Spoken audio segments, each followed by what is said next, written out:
The world is a global village.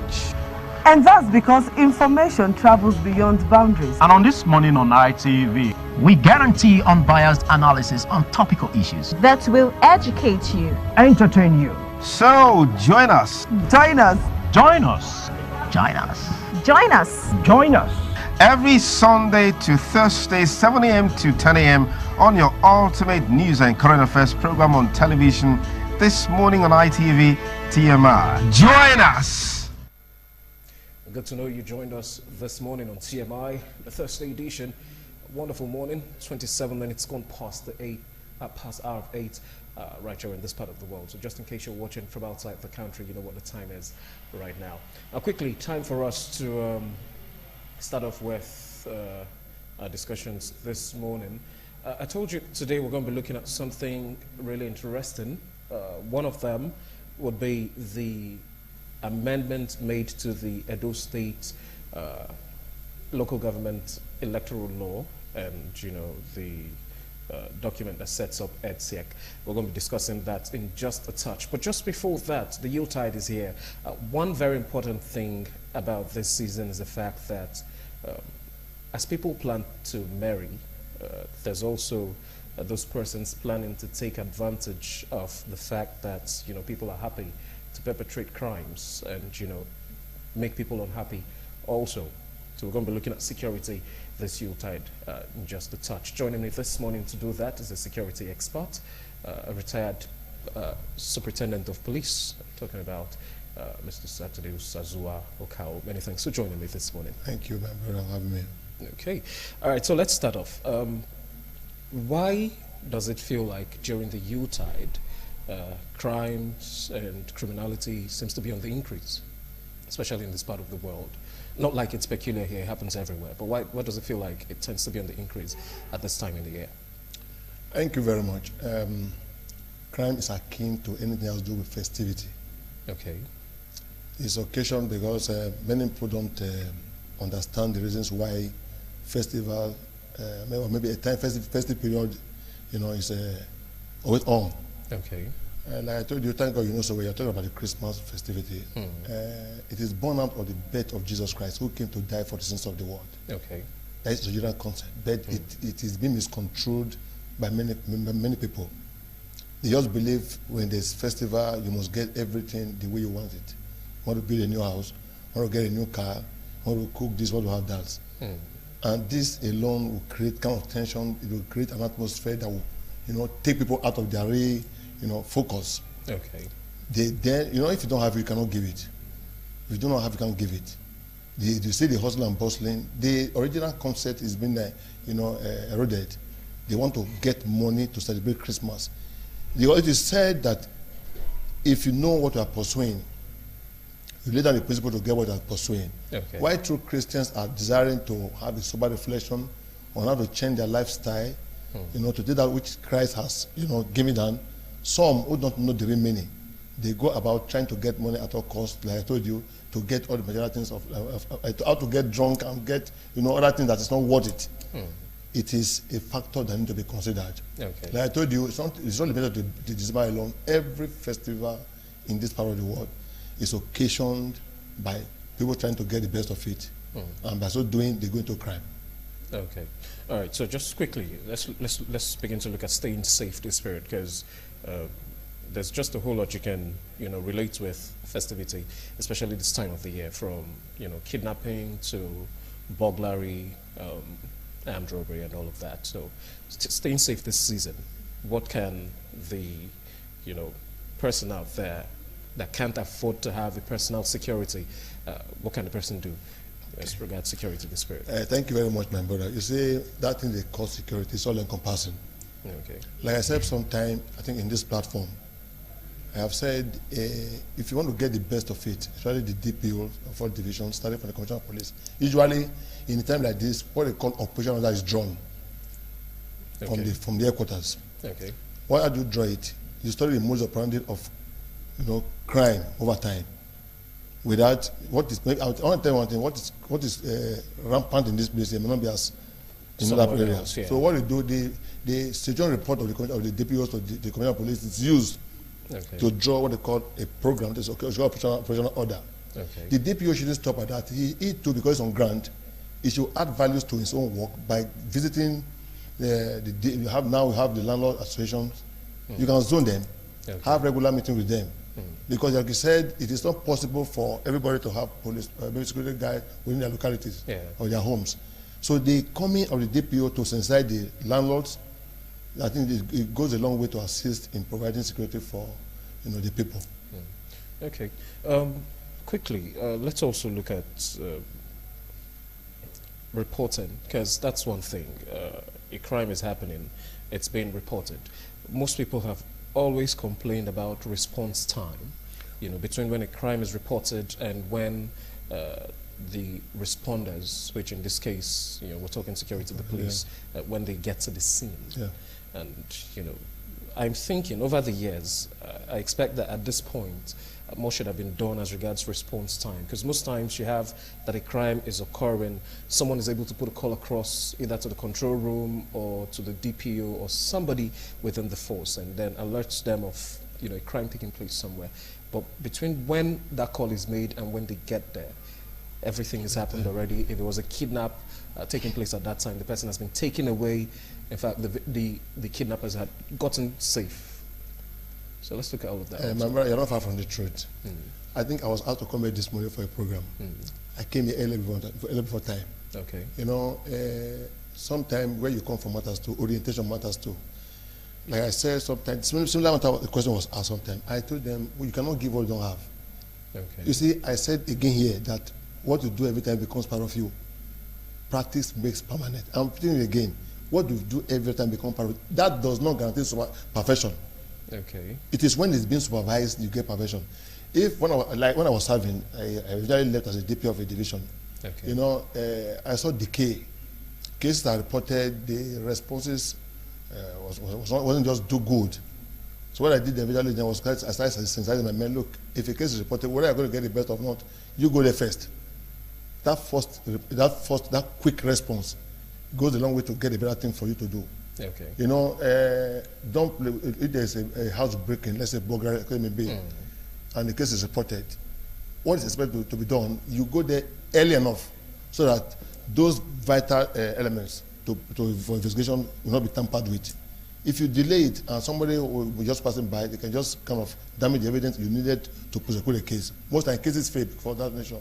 Like you said, as I said, you're so far from the truth. Ordinary normal circumstance, if there's a quick response to a case that is reported, you get the best investigation. Okay. When we were at first CID, the first deduction we had was, look, if you're a case reported, whether your OC is here or not, you should be seen to have made a move. You should make a move. So it is when you make a move, if it's not right, they correct it. They're not making a move at all. That is that. Then in the case of maybe if it is a robbery incidents and gun being used here and there, fear too. Fear is a factor. Okay. Fear is a factor. If you are not well equipped, sometimes create tension, create fears. But the man who has been over time attending courses, attending training, you are being sensitized, you know what it takes to attack or maybe to counter-attack. Sometimes when such a case is reported to you, you have this zeal, you want to go there. Okay. I'm not blaming my trumpet here. I was a DP of a division. I would choose to handle such a situation myself because I would know how to control the men.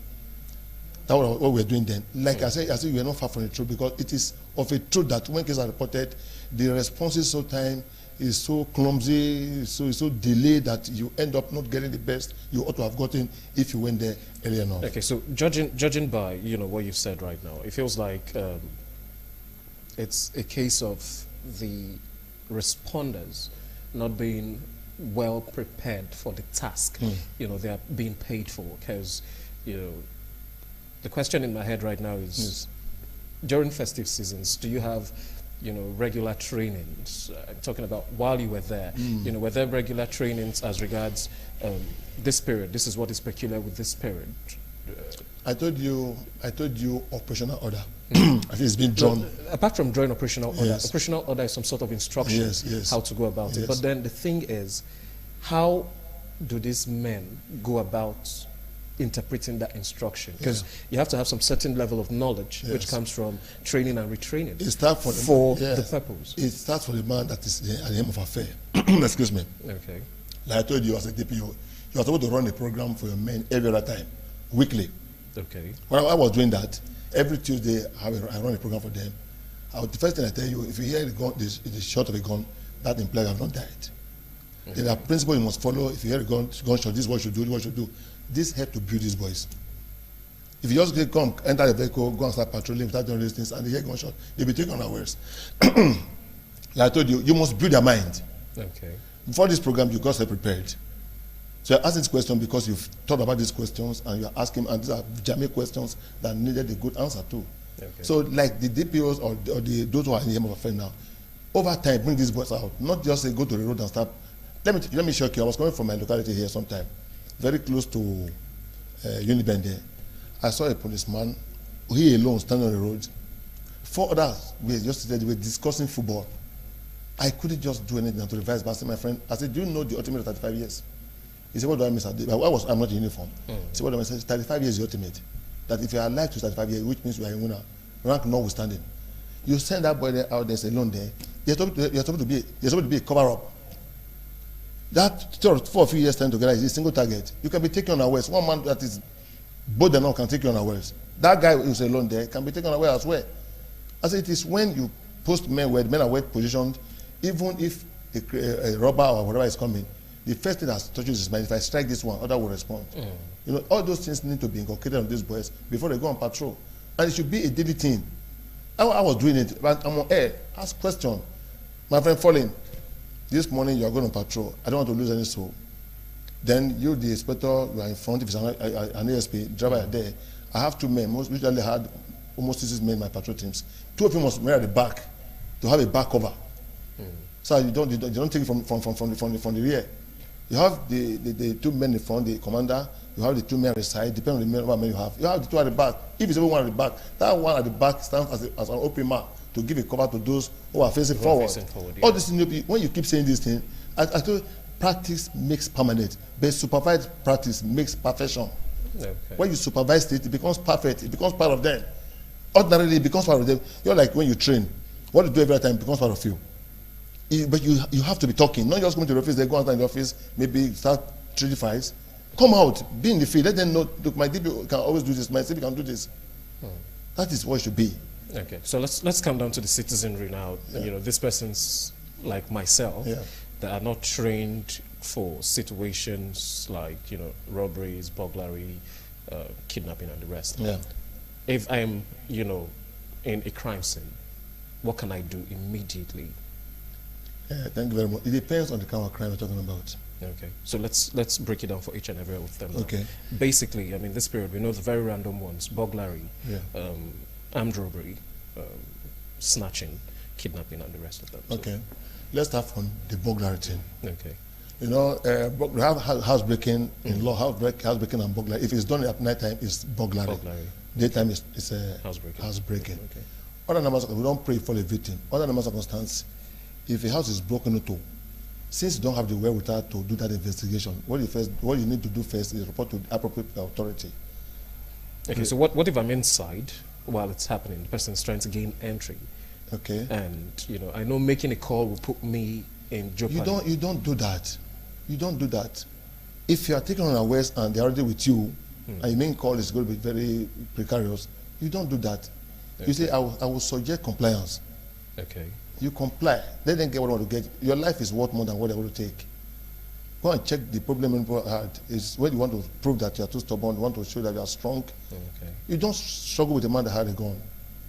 Me, when I was a junior rank, sometime I was in a bar as an DSP then. We were somewhere. We were taking unawares. My phone was taken. I knew if I wanted to do something, other thing would have happened. But I just obeyed. I complied with them, took that phone and went away.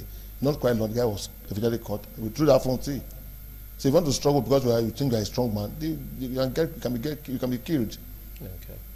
So that takes care of the burglary aspect. Yes. Or breaking even the armed robbery thing say, look, a man that is daring to go and rob is desperate. I keep telling somebody that I put a call to your sister's station. I was telling them, they were talking about this, these guys that are desperate crossing the Mediterranean Sea. I said, have you ever heard the word, I cannot cope against syndrome? I can't cope against syndrome. It brings about desperation. And desperation can lead to anything. A man that is desperate, he can do anything. Okay. A man that says, I'm going to rob my brother, he doesn't mind who is God. That is just the truth. Sometimes they say what they smoke, what they drink. Sometimes it could just be frustration. If I die, let me die. That was happening those that crosses this Mediterranean Sea. If I die, I die. If I succeed, let me succeed. That is what the robber will say to himself. Say, I have suffered enough. No, I have left school. I have done this. Nothing is working. We all talk about light. Man that is barbing hair, maybe over time, has not to buy for is rising again. He said, I can't cope with this. Let me just go do something. Even though we do not encourage it. Because tomorrow is better than today. Okay. You know, that's just the truth about it. If those who are weak-minded pick up this rifle, start shooting. They don't even mind if you have money at all. Have you ever witnessed a robbery scene? I don't pray you do. You see, because they are scared too, it is sporadic when they're shooting. They turn their rifle to anywhere. If you look at them, they say they want to make a call, they can get somebody down. So I would suggest the best thing you do, if you hear gunshot, they are shooting sporadically, if you are not too, if you are too close to them, you don't run. If you run, you can be a target. What you didn't do is just to lie down and take a cover. How they call soft cover, how do I cover? You can hide under the block.